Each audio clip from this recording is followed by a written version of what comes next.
তুমি কি কখনো রাতে আয়নার দিকে তাকিয়ে ভেবেছো তোমার প্রতিবিম্বটা কি তোমার মতোই করে সব সময়? ঠিক এই ভাবনাটি মনে এলো শুভ। রাতে দাঁত ব্রাশ করতে আয়নার সামনে যায় সে।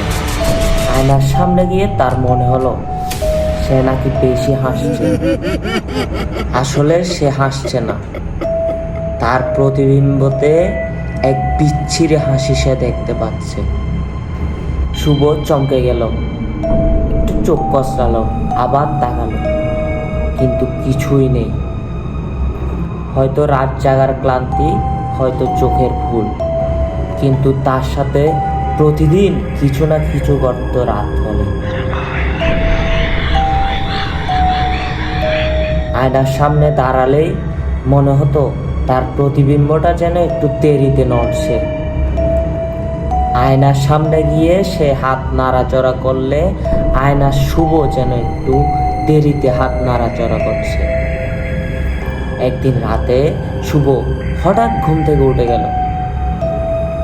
আয়নাটা ঢাকা ছিল। আয়নার দিকে চোখ পড়তেই সে দেখে আয়নার ভিতর থেকে কে যেন তাকে তাকিয়ে রয়েছে। সে তাড়াতাড়ি দৌড়ে উঠে গিয়ে লাইট জ্বালাতে গেল, কিন্তু লাইটটা জ্বলেনি।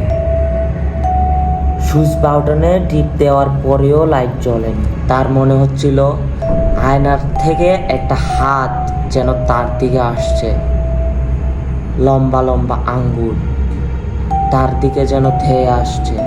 তার কানে কে যেন ফিস ফিস করে বলছে, তুমি কি জানো এই রুমটা কার? তুমি কেন আয়নাটা সবসময় ঢেকে রাখো? তুমি কি জানো এই রুমটা কত আদরের আমার?